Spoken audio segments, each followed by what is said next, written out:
What's going on, everybody? Welcome into the Lakers Outsiders podcast. I am Gary Kester, coming to you late tonight. The Lakers played some extra basketball this evening, losing, unfortunately, to the San Antonio Spurs 143-142. Crazy game. A lot of back and forth action. Kind of a choke job, really, by both teams, and we're going to dive into that here in a little bit. But I'll introduce my two guests today. Not really guests. I mean, we're always kind of on this thing together, but Hani Amadian. Hani is my Pau Gasol, which is fitting because the Lakers played against Pau Gasol today. So, Hani, how are you holding up after that tough loss? I mean, you said they played extra basketball, but that entire game was extra. There was just so much going on. I still can't really wrap my head around it, but we're going to try and talk ourselves through it. Yeah, we're going to try. We're going to try. This might just be a whole, group therapy session. That's 100%. All it's going to be. We need it after that game. That game was an experience. Let's just put it that way. Also joining us today is Jacob Rude. Jacob, you're staying up extra late because you're over there. You're out east. How are you holding up? Is your adrenaline still buzzing a little bit from that game? It was after that LeBron 3-pointer to send it to overtime, and then it's and one, and then it all kind of came crashing down. But I mean, it's one of the weirdest regular season games I can recall. It was, yeah, we'll talk about it. That was just such a bizarre game. The numbers from this game are just wild. That was an experience. It looked like basically like an all-star game. There wasn't a whole lot of defense played. There was a lot of points, a lot of back and forth, just a fast-paced game. It was crazy, very, very crazy. But yeah, Lakers fall to 0-3, 143-142 in overtime at home to the Spurs in a game that looked like was out of reach, and then it looked like it was out of reach for the Spurs in overtime, and then Patty freaking Mills hits a game winner with 6.8 seconds to go, and then LeBron misses the fadeaway jumper that we've seen him hit a number of times. I remember the first time I ever saw him hit that kind of shot was against the Warriors in his first stint with the Cavs, and it was an incredible three over. I don't even remember who it was over, but I think it was Ronny Turioff, actually. But Lakers legend. Could have used Turioff guard and LaMarcus Aldridge today, but no, like we said, crazy game, a lot of back and forth action. It was super entertaining. I mean, if you were an outside fan with no rooting interest in this game, that was a great basketball game, but a tough one for the Lakers to lose, especially because they really kind of had it in hand down the stretch there in overtime, and LeBron missed a couple of free throws. Lonzo kind of got caught watching the ball when Patty Mills hit that game winner. So a lot of mistakes down the stretch kind of gave this one away. Hani, I'm going to throw it to you first. I mean, what's your main takeaway from this game? I mean, I feel like there's a lot to choose from with a game like that. Yeah, there's obviously so many things you can harp on, whether it was good things that happened, bad things that happened. I guess I'll try to stay optimistic for now, considering how brutal that loss was. But I'm really encouraged by how Kyle Kuzma played tonight. He struggled a little bit in the first two games, but he just had a crazy coming out party tonight. He had 37 points and 8 rebounds, took 25 shots to get there. Pretty efficient game overall. Hit 4 threes as well, which has obviously been an issue for the Lakers. So that was much needed. And the major takeaway from that isn't just that, hey, Kuzma is still a good basketball player like he was last year, but he was in a better position to succeed in this game because Brandon Ingram and Rajon Rondo weren't playing and Kuzma was in the starting lineup. I don't think the issue is necessarily that he was starting, but he played most of his minutes today, maybe even all of them, at his natural power forward position, which I think is the bigger story there. They the first two games, I think they exclusively played him at center. And that's just something he can't do. He's not going to be able to defend well enough, and it's going to tire him out so much that he's not doing what he does best offensively. Yeah, and I think with Kuzma offensively, we saw just kind of a little bit of everything today. I mean, we saw him drop. I think he had 3 assists. Yeah, 3 assists. Grabbed Yeah. 8 rebounds. I think the big thing for him. I mean, obviously, he got a number of shots in the paint, going towards the rim, Hmm. and playing next to LeBron. That stuff is going to happen. But I think a big thing for him was he finally made some threes. Yeah. First 2 games, he was against Portland. He was 1 for 7. And then against Houston, he was 1 for 5. Tonight, he was 4 for 10. So, I mean, not like scorching the net or anything, but you'll take 40% from three all day. And the Lakers certainly need the 3-point shooting because it's been a struggle so far. And, I've kind of been saying that the first 2 games is that, he's got to make threes. He's got to make threes when they're open because he's one of their more reliable shooters. And I think that's going to be big for him in terms of his scoring production and his efficiency if he's able to knock down threes because he's going to have open looks. Play next to a guy like LeBron James and playmakers like Lonzo Ball, Rajon Rondo, and so on and so forth. You're going to have open looks from the perimeter, so you got to be able to knock those down. But yeah, Kuzma was fantastic tonight. 37 points. I said this before we went on. I mean, I feel like it's the most not talked about 37-point game that I can remember. Maybe because of how crazy the game was, just all the events that took place. But 37 points from Kuzma. I mean, on 15 to 25 shooting, that's a hell of a game from Kuz. Can't ask for much more from him. I mean, really out of a second-year player in general. So, big credit to Kuzma tonight. He was fantastic. So, Jacob, do you have any additional thoughts on Kuzma, or what else is a big takeaway for you tonight? Like I said, just with a game like that, there is a lot to kind of process. Yeah, I've been trying to figure out one thing to take away, one kind of point. There's so much. I think I'd probably just settle in on the defense, which was really bad. I think at times I will say that the Spurs hit some contested shots, but the Lakers kind of allowed the entire team basically to get into a rhythm early, and then it's really hard to break a team out of that rhythm. Spurs shot 51% from the field, 53.6% from three. And they had a true shooting percentage of 62.9. I think the Lakers figured out a lot of things offensively, especially Jonathan Williams tonight. I think they got a lot of things working defense or offensively, but it really doesn't matter if you can't get defensive stops, especially down the stretch. And that was the big thing tonight. They even got bailed out when they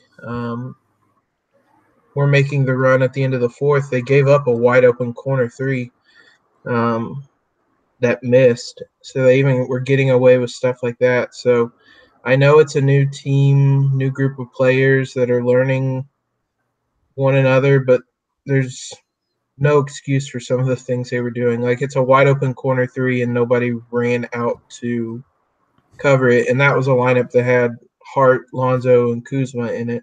Mm-hmm.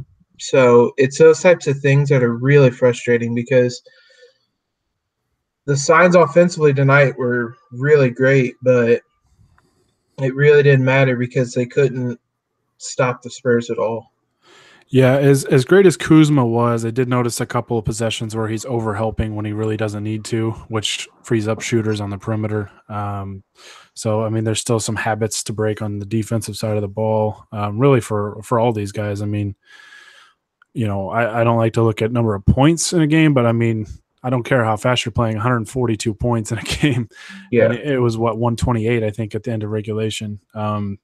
It's just tough to win games like that. It's tough to win games when you give up that many points. And I mean, it took a ridiculous rally at the end of the fourth quarter. I think the Lakers went on an 8-0 run in the last minute, capped by a LeBron, 30-footer, to force overtime. So 2 takeaways from me tonight.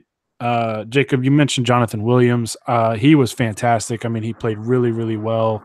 Kind of out of nowhere. he was much better than Zubats. I mean, Zubats was clearly outmatched up against LaMarcus Aldridge. I mean, really, the Lakers just struggle with him all night, and it seems like they always kind of do. I mean, he's just a tough cover. He's a really good player. But Jonathan Williams was fantastic. I mean, his hustle, his energy, his defense. I've been really impressed with his defense. His ability to kind of switch a little bit was the most surprising thing, because I'd seen him at Gonzaga, and I didn't really think he was very like light-footed or anything, but I think he's worked hard at that, and he's gotten better defensively. Had a couple of really nice contests at the rim, especially on DeRozan. So Jonathan Williams was sensational tonight. Really happy for him because he played really well, and I think if he's able to kind of maintain that level of play or that level of effort, at least until Mo Wagner gets back, the Lakers might have a backup center. But it's early, so we'll see if he's able to sustain that play. But he's definitely earned another, a deeper look. Somebody that should get more playing time, for the foreseeable future, until really proven otherwise. So, and my other takeaway, speaking of playing time, is that Josh Hart needs to start. I think he has been fantastic. I mean, I still think defensively, I think there is kind of a little. I think the perception of his defense is a little bit off. He allows a lot of, straight line drives that I'd like to see him kind of clean that up. But I mean, his hustle, his effort, his energy, the guy just makes winning plays. He's just the perfect role player that you want on a playoff team, on a championship team. Not saying the Lakers are a championship team this year. They're certainly not one right now, but the guy just makes big plays. I mean, 4 for 7 from the 3-point line tonight. He had 10 rebounds. 2 steals, only 2 personal fouls, 20 points on 8 of 14 shooting. He was outstanding. I mean, that play that, he was kind of trapped on the baseline after getting the rebound, and he kind of overthrew LeBron, but Lonzo made a great play to save it inbounds to LeBron, who then got an and one. Just those type of plays. Those are where you're getting out of Josh Hart. And quite frankly, right now, I don't know what we're getting out of Kentavious Caldwell-Pope. If he's not hitting 3-point shots, he's got ability as a defender, but we're just really not seeing a whole lot out of him right now. I don't know if it's just getting acquainted to all the roster turnover, all the new faces and things like that. But, hopefully he's able to get it going. And, he's the same player that we saw for a good portion of last year once the legal issue thing was all wrapped up. So I think Josh Hart needs to start. Maybe that's just me. He played, I think, 38 minutes tonight. So if he doesn't start and if he plays a lot of minutes, I mean, I guess I'll take it. But I think you got to find ways to just get him on the floor. He's such a versatile player, and he's only 6'4". He plays like he's about 6'8". So, another one of the Lakers youngsters that was just incredible tonight. And I think he's definitely earned some more playing time moving forward, and I'd love to see him in the starting lineup. Especially, I mean, I don't know if Rondo starts when he comes back. I would think he does because he's not out for very long. But let's get Josh Hart in there. Let's try a different look and see how that works. But I think it's a better fit for both parties. Ingram's got 3 more game suspension, so the next 3 games are going to be kind of wonky, but when everybody comes back, like a second unit of Rondo with like shooters around him, KCP and Kuzma and Mo Wagner eventually, Svi played tonight, and then KCP, that should work. And whereas Hart can step into the starting lineup, and we saw how good he looked with those starters tonight. So I know Luke said that it's too early for starting lineup changes, but man, this is 2 of the 3 games Josh Hart's looked incredible, and KCP, I think he's mainly just in a shooting slump and kind of a confidence slump. We saw what happened in December of last year, but I mean, it's 3 games. I don't want to give up on him or anything, but Hart, I think right now gives you a better chance to win right now, and the Lakers are a team vying for the playoffs, and they need all of the wins right now. And I think what makes sense is I don't think KCP has necessarily had bad games, like the kind of bad games he had last year where he was doing too much. is that he just has been kind of absent. Like you just don't notice him at all on the court. Right. I could see like him being on the like the bench lineups. They need him a little bit more. They need his scoring a little bit more. Maybe that gets his confidence going. And then Hart is kind of the opposite, where he kind of gets his own gets himself involved just through like hustle and kind of the little dirty plays and that ends up with leading to him actually scoring and doing everything else. So I could see why like Hart starting would be beneficial for both. Yeah, I mean, and I guess the question I would have is if Hart and Kuzma continue to play this way the next couple games while Rondo and Ingram are suspended, I think Ingram's pretty much I think Ingram's a lock to be a starter when he comes back, no matter what the circumstances are. I still have a hard time thinking that Rondo is going to start throughout the course of the season. Mm-hmm. But if Hart starts, I mean, and Kuzma is still playing the way he's playing, do you guys see any scenario where they find a way to get both of those guys to start, and maybe you bring Lonzo and Rondo off the bench, or something like that? You basically run, I guess, LeBron or Ingram at point. I mean, or is that just? I guess, is that not realistic, or what are your thoughts on that? I think it's matchup dependent. One thing, and I mean, I think you only do that if Lonzo is really struggling shooting. I think that as a lineup might work. I think it would work. I don't know that it would work as a starting lineup because those lineups tend to play together more often. But I mean, depending on the matchup and how guys are playing, I'm open to about anything this year. Whatever puts us in the best position to win a game. LeBron's about the only guy, probably Ingram at this point too, that I would lock into the starting lineup. And other than that, you can mix and match whatever pieces that Luke thinks will get the Lakers closer to a win. Yeah, I think unless you're playing a team that goes small really from the get-go, I think JaVale's pretty much a lock to start at center too. Right. I mean, unless Jonathan Williams keeps establishing himself as a max contract player. But no, I mean, I think JaVale's pretty much a lock to start. I think JaVale, LeBron, and Ingram. I mean, that's your starting front court. The back court, I mean, you could go a number of different ways. I mean, you could start Lonzo, you can start Rondo, you can start Hart. I think Hart should start. I mean, I don't think he will because, like you guys mentioned, Luke has said it's a little too early for starting lineup changes, but I think Hart should have been starting anyways. I mean, but we don't see these guys in practice every day, so it's tough to say what KCP has played like in practice, and if he's kind of earned those starting minutes. But I don't know, but it's just frustrating. I obviously, with the Lakers, you get LeBron, there's all this excitement. You want them to get off to a fast start. And I think, we kind of bang that drum pretty heavily in preseason and during the summer that the Lakers were probably going to start slow. It's tough to incorporate, the best player in the world, when you didn't have him previously, and there's a lot of other new faces with him. So unfortunately, this is kind of part of it, but I think it hurts the way they've lost because they've been close in every game. Like, if you'd have told me we were 0-3 after these games before the year, I would have probably believed you. It's just these have been some tough losses. Yeah, and another reason to be optimistic is all three of the teams that they've played to this point were playoff teams in the Western Conference last year. Yeah, I mean, winning at Portland is very tough for any team, except for the Washington, for the Lakers, except for the Wizards, apparently, because the Wizards got it done.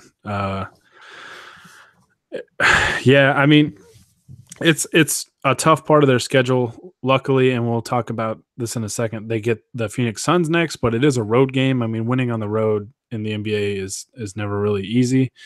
So, I think there's still a ton to be optimistic about. For me, I mean, the fact that the offense has clicked so well this fast is very encouraging. I love the pace that the Lakers play at, and I think, they've the Portland game. I mean, I was at the game, and it was so frustrating because you could just see the Lakers had open looks in that game. They had a lot of open looks, especially from the 3-point line. They just shot very, very poorly. And, a lot of people think that they're not going to be a very good shooting perimeter shooting team this year. And that might be the case, but that game was, below what really any NBA team is going to be. I mean, they didn't hit a three until like midway through the third quarter, I think. So, or maybe late in the third quarter. But yeah, I mean, it's a tough start to the schedule, 0-3, but you've played 3 good teams. You've competed in all 3 games. You had a chance in the fourth quarter to try and go win the game all 3 times, and you come up short. So it is what it is. They've done that all without LeBron being LeBron. Like he's been good, but he hasn't had like dominant LeBron yet. And I mean, I know everybody's like, I don't want to talk about all the idiots on Twitter who will say the Mamba mentality nonsense and all that. But I do think LeBron kind of plays this stuff mentally, and that like he's trying to defer to teammates most of the time, trying to get guys' confidence up before like actually taking over games. I think you could see kind of towards the end of the game where he wasn't fully trusting of his teammates yet, especially that last shot. Everybody's complaining about him not driving further in, but I don't see how he could have. There were literally 2 guys guarding him, but he could have passed Alonzo. Obviously, if that shot doesn't go in, people are still going to complain about why LeBron is passing. Kobe would never do that, etc. Yeah. But you can kind of see that like he's kind of he's walking that line of trying to defer to teammates, make sure they get their confidence going and improving before the playoffs, hopefully start for the team, and also trying to like work with how much he trusts these guys, how comfortable he is playing with them, etc. Yeah, and I think that's important for the long run is, to have those young guys, instilled with confidence in those big moments that they can make plays and they don't have to, grab a rebound and immediately find 23, like they can just play, just go out and play, just try and make the right play. You don't have to get the ball to LeBron. I mean, obviously you probably put yourself in a favorable position if you do, but, I think it's important to get the confidence up for the young guys, especially in those moments. And, I think we've seen the last couple of years that Brandon Ingram is a guy that's not afraid of that moment. He has been a willing, a guy that's willing to go get the basketball and try and make a play in those moments. So not having him tonight really hurt in that aspect. And I don't really think that's an issue for him, but it's also, and I don't really know if it's an issue for, the other young guys, because I think Kuzma's pretty fearless player. Lonzo is the one guy that I'm kind of questioning because he had a number of plays tonight where he should have shot the ball but didn't. Passed up some good shots. One was a layup right at the rim that he threw out. That one was the worst one. So, I mean, I don't think Hart is afraid to take the last shot. I mean, I don't think any of these guys are really afraid or anything, but it's, I think it's just kind of instilling that mindset to just make the right play, read and react. You don't have to just get the ball to LeBron and then get out of the way, because, as great as Kobe was in those type of situations, there were also times where it wasn't the right play. It was a great player having to make a ridiculous play in that situation because they just cleared out and just let a guy go one-on-one. And that's not usually what you want to do unless you get some kind of mismatch. But it's going to be a learning experience for this team. Like we said, they've played 3 good teams, lost 3 very close games, had chances. And those games are going to turn into wins at some point. I firmly believe that. And if they don't, then the Lakers are in trouble. But I really believe that those types of games are going to turn into wins. Honestly, it should have tonight. They pretty much did everything they could to give that one away in overtime. So, still tough. Still tough, man. There were I was just going to add real quick. They just tweeted out during the game the 41 fast break points they had tonight, which is absurd. Was one shy of the franchise record. This team is still getting out Yeah. and running it at a breakneck pace, and a lot of times that's what's keeping them in the game because they're just so damn good in the fast Yeah. break. Even then, the pace of tonight's game was 102.79, which is the Lakers coming in were playing at a pace of 112 possessions. So it was actually a little slower, or quite a bit slower than what they had been playing. But yeah, the numbers to this game were weird. Pau Gasol had a 142.5 defensive rating. Patty Mills had a 141.5. That's about what I would do on defense. Yeah. Ivica Zubac had a 127.3 defensive rating and a 154.5 offensive rating. You would not do that on offense, Gary. I demand a recount on that. He wasn't even the best or the highest tonight because Lance Stevenson in 18 minutes had a 157.9 offensive rating. That is the perfect encapsulation of how drunk this game was. Yes, 100%. That he had a 110.3 defensive rating and a net rating of 47.6. Yeah. This game was very drunk. It was an experience. Hopefully we're done with experiences like that because I can't take 79 more of those plus the playoffs. You better buckle up, boys. All right. So next up on the schedule is the Phoenix Suns. The Lakers will go to Phoenix on Wednesday. Game tips off at 7:00 Pacific time. Ani, I'm just going to throw it to you point blank. Are the Lakers going to get their first win on Wednesday? God, I hope so. I would imagine they do. At this point, I'm not really expecting anything, just because all these games have been so close and for a variety of reasons, and every game has had a couple of issues that have been recurring, and I don't know how quickly they can fix them.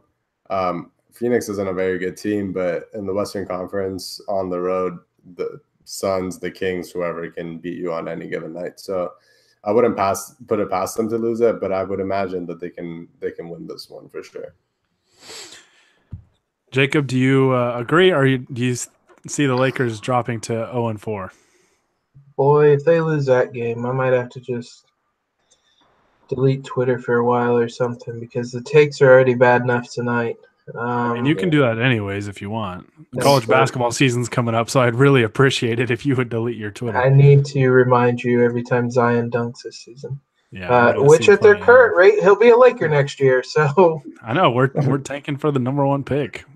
Yeah, I think they'll win. But I also expect Devin Booker to have 75 points or something probably tomorrow or Wednesday, whenever.